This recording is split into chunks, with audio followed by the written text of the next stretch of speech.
நமக்கு எவ்வளோ நல்லா அருமையாக பொரிஞ்சு வந்திருக்கு பாருங்கள். அத்திக்காய் வத்தல் சூப்பராக இருக்குது. இது போல் நமக்கு பொரிஞ்சு வரணும், கருகி போகக்கூடாது. நல்லா பாருங்கள், மேலே முத்து முத்தாக அருமையாக இருக்குது எல்லா வத்தலுமே. ஃப்ரெண்ட்ஸ், இந்த ஹெல்த்தியான அத்திக்காய் வத்தல் எப்படி செய்யறதுன்னு இந்த வீடியோவில் பார்க்கலாம். ரொம்ப ஈஸியான மெத்தடில் நான் வந்து சொல்லியிருக்கேன். வாங்க ஃப்ரெண்ட்ஸ், வீடியோக்குள்ளே போகலாம். எப்போவுமே அத்திக்காய் வத்தல் நம்ம வறுத்து எடுக்கும்போது சிம்முக்கும் கொஞ்சம் அதிகமாக வச்சு வறுத்து எடுக்கணும். ஹை ஃப்ளேமில் வைக்கக்கூடாது, கருகிடும். இது வெஜிடபிள் வத்தல் அப்படின்றதுனால. ஓகேங்க ஃப்ரெண்ட்ஸ். ஹாய் ஃப்ரெண்ட்ஸ், இப்போ நம்ம எடுத்துக்கிட்ட அத்திக்காவுடைய அளவு 2.5 கிலோ அத்திக்காவை முதல்ல நம்ம இது போல் கொத்தாக இருக்கும் அத்திக்காய். இது எல்லாத்தையும் நம்ம வந்து கிள்ளிடணும். கிள்ளும் போதே வந்து பால் வடியும், கையெல்லாம் கொஞ்சம் பிசு பிசுந்து ஆகும். இருந்தாலும் நம்ம வந்து கிள்ளி நம்ம தண்ணியில் போட்டுட்டோம்னா ஒரு 3 or 4 டைம்ஸ் நல்லா தண்ணியை மாற்றி அலசி எடுத்துடணும். அலசி எடுத்த பிற்பாடு நம்ம கொஞ்சம் பால் வந்து கம்மியாயிடும். நம்ம கிள்ளி எடுக்கிறதுனால ஒரு அத்திக்காயில் இருக்கக்கூடிய பால் வந்து இன்னொரு அத்திக்காய் மேலே படும்போது கருப்பாயிடும். இது போல் பாருங்கள், முதலே நம்ம க்ளீன் பண்ணிடணும். தண்ணியில் போகிறதுக்கு முன்னாடி தனித்தனியாக ஒவ்வொரு அத்திக்காவாக தனியாக எடுத்து நல்லா நம்ம வாஷ் பண்ணி எடுத்துக்கலாம். 3 or 4 டைம்ஸு வாஷ் பண்ணி எடுத்துகிட்டு ஒரு பாத்திரத்தில் நம்ம மாற்றிக்கலாம். பெரிய பிளேட்டில் வச்சுக்கிட்டோம்னா நமக்கு நல்லா வசதியாக இருக்கும். அப்படி நம்ம வச்சதுக்கப்புறமா ஒவ்வொரு அதில் அழுகி போன அத்திக்காய் அது போல் வந்து இருக்கும். அது எல்லாமே நம்ம வந்து ரிமூவ் பண்ணிடணும். அது பாருங்கள் எப்படி இருக்குது. கொஞ்சம் கருப்பாக இருக்கிறதையும் நம்ம வந்து கைகளால் இப்படி அழுத்தினாலே வந்து உடஞ்சிடும். உடச்சி நம்ம பார்த்தோம்னா வந்து உள்ளே வந்து அழுகல் லேசாக இருக்கும், அந்த புழுக்கள் எதுவுமே இருக்காது. அப்படி இருந்தாலும் அதை நம்ம ரிமூவ் பண்ணிடணும் ஃப்ரெண்ட்ஸ். இப்படி நம்ம க்ளீன் பண்ண பிற்பாடு தான் நம்ம தட்டி எடுக்கணும். இப்போ இதில் காட்டக்கூடிய அத்திக்காய் நல்லா க்ளீன் பண்ணிவிட்டு தண்ணியில் போட்டு 4வது முறை வாஷ் பண்ணி எடுக்கிறேங்க ஃப்ரெண்ட்ஸ். இப்போ இதை நம்ம ஒரு பாத்திரத்தில் தட்டு இல்லைன்னா ஒரு டப்பில் நம்ம மாற்றிக்கலாம். நல்லா வாஷ் பண்ணி இன்னொரு டப்பில் மாற்றிட்டேன். நல்லா க்ளீன் ஆகிடுச்சு. இப்போ பாருங்கள், ஒரு பெஞ்ச் மேலே ஒரு கவரில் ஒவ்வொரு அத்திக்காவாக ஒரு கொஞ்சம் அத்திக்காய் எடுத்து வச்சுட்டு ஒவ்வொன்றா தட்டி எடுக்கணும்.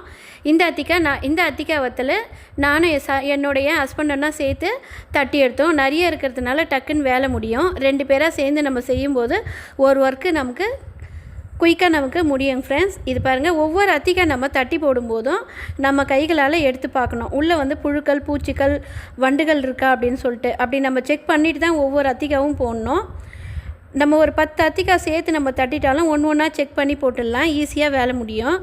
கல்லில் தட்டி போடுறது மூலமாக எண்ணெயில் போட்டால் நல்லா அத்திக்காய் வத்தல் நல்லா பொரியும். அதுதான் வந்து சிறந்த முறை. அதுதான் நம்மளுடைய பாரம்பரியமான முறை. கட் பண்ணி போகிறத விட இது ரொம்ப சிறந்த முறைங்க ஃப்ரெண்ட்ஸ்.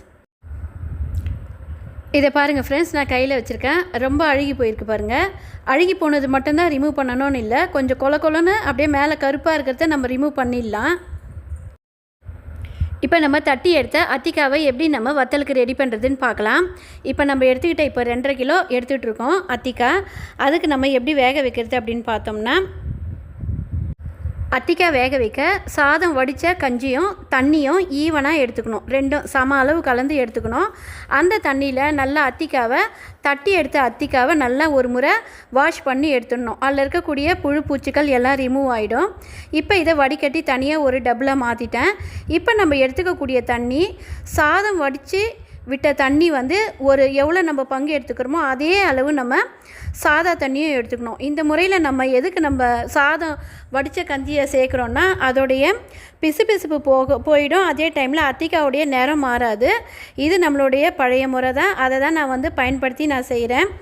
கரெக்டாக வந்து நல்லா மூழ்கணும். நம்ம எடுத்துக்கக்கூடிய தண்ணியில் அத்திக்காய் நல்லா மூழ்கிற அளவுக்கு வச்சிடணும். சில்வர் பாத்திரமாக இருந்தால் ரொம்பவே நல்லது. நம்ம எடுத்துக்கிட்ட அத்திக்காவோட தண்ணி சேர்த்துட்டு, அதாவது சாதம் வடித்த தண்ணியும் நல்ல தண்ணியும் சேர்த்து நல்லா கைகளால் கலந்து விட்டுடலாம். அத்திக்காய் வேக வைக்க தேவையான உப்பு 2 கைப்பிடி அளவு உப்பு போட்டுக்கலாம். இது நமக்கு கரெக்டாக இருக்கும். வேக வச்சு வடிக்கும்போது உப்போடைய அளவு இன்னும் நமக்கு குறையும். வெயிலுக்கு நம்ம எப்பவுமே வத்தலுக்கெல்லாம் குறைந்த அளவு உப்பு தான் சேர்த்துக்கணும். 1 டீஸ்பூன் அளவுக்கு மஞ்சத்தூள் சேர்த்துடலாம். இதை நல்லா கரண்டியால் கலந்து விட்டுட்டு ஸ்டவ்வில் வச்சிடலாம். ஸ்டவ்வில் வைக்கிறதுக்கு முன்னாடி இவ்வளோ வேலையும் நம்ம செஞ்சு முடிச்சிடணும்.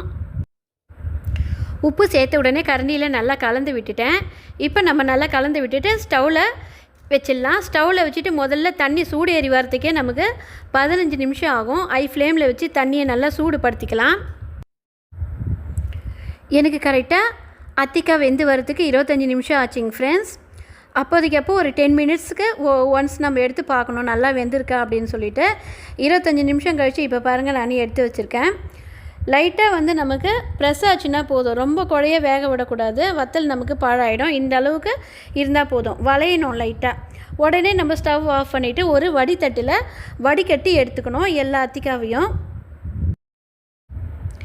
வடித்தட்டு வச்சு எல்லா அத்திக்காவையும் நான் வடிகட்டி எடுத்துட்டேன்.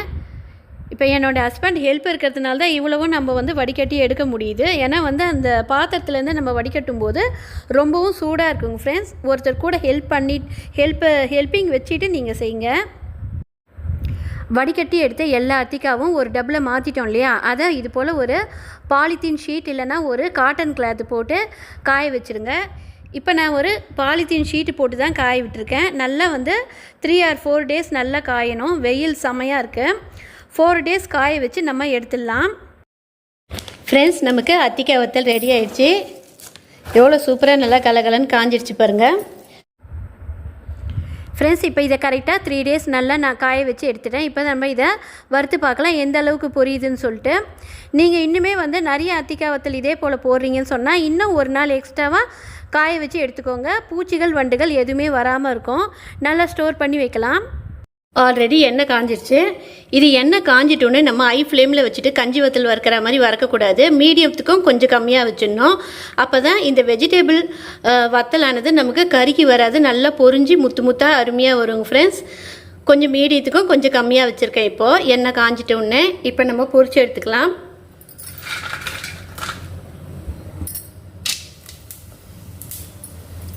எவ்வளோ நல்லா நமக்கு பொரிஞ்சு வருது பாருங்கள். ஐயில் வச்சிட்டோம்னா கருகிடும், பொரியாது. நமக்கு நல்லா கோல்டன் ப்ரௌனாக வரவே வராது. ஒரு 2 பெரட்டு நல்லா பெரட்டி விட்டுட்டு நம்ம எடுத்துட வேண்டியது தான். எவ்வளோ சூப்பராக நல்லா பொரிஞ்சு வந்திருக்கு பாருங்கள். நமக்கு எவ்வளோ நல்லா அருமையாக பொரிஞ்சு வந்திருக்கு பாருங்கள். அத்திக்காய் வத்தல் சூப்பராக இருக்குது.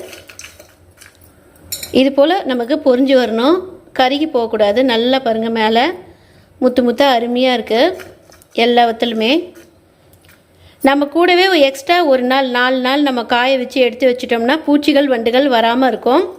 இது நான் வீடியோக்காக 3 daysலேயே நான் எடுத்துட்டேன். இன்னும் ஒரு நாள் நாளைக்கு காய வச்சு எடுத்து வச்சிட்டோம்னா இன்னும் நல்லா நமக்கு மொறுமொறுன்னு இருக்கும். அந்த வத்தலானது எண்ணெயில் பொரிக்காத வத்தலானது மொறுமொறுன்னு இருக்கும். வண்டு சீக்கிரம் வராது. ஒரு ஏர்டைட்டான டப்பாவில் நம்ம போட்டு வச்சிடலாம். ஓகேங்க ஃப்ரெண்ட்ஸ், இந்த வீடியோ உங்களுக்கு பிடிச்சிருந்தால் லைக் பண்ணுங்கள், ஷேர் பண்ணுங்கள். இப்போ இது வந்து எந்த அளவுக்கு மொறுமொறுன்னு இருக்குன்னு நான் சொல்கிறேன் உங்களுக்கு. நல்லா கிறிஸ்பியாக சூப்பராக இருக்குங்க ஃப்ரெண்ட்ஸ். உப்பு நம்ம போட்ட அளவு உப்பு கரெக்டாக 1/4 உப்பு தான் இருக்குது. வத்தல் எல்லாத்துக்குமே நம்ம 1/4 உப்பு நம்ம போடணும். 1/4 உப்பு போட்டால் இன்னும் குறைஞ்சி நமக்கு திட்டமாக இருக்கும். அதிகமாக போடக்கூடாது. ஓகேங்க ஃப்ரெண்ட்ஸ், இது போல் ஹெல்த்தியான அத்திக்காய் வத்தல் நீங்களும் ரெடி பண்ணி செஞ்சு பாருங்கள். நான் சொல்லியிருக்க முறையில் ரொம்ப அருமையாக வரும் உங்களுக்கு. நெக்ஸ்ட்டு நம்ம வீடியோவில் பார்க்க போகிறது என்னன்னு பார்த்தீங்கன்னா முடவாட்டுக்கால் சட்னியும் சுரக்காய் தோசையும். ஓகேங்க ஃப்ரெண்ட்ஸ், இந்த வீடியோ உங்களுக்கு பிடிச்சிருந்தால் லைக் பண்ணுங்கள், ஷேர் பண்ணுங்கள். மறக்காமல் சப்ஸ்கிரைப் பண்ணிவிட்டு பெல் ஐக்கானையும் தட்டிட்டு ஆல் என்ற ஆப்ஷனையும் தட்டிடுங்க. பாய், தேங்க்யூ.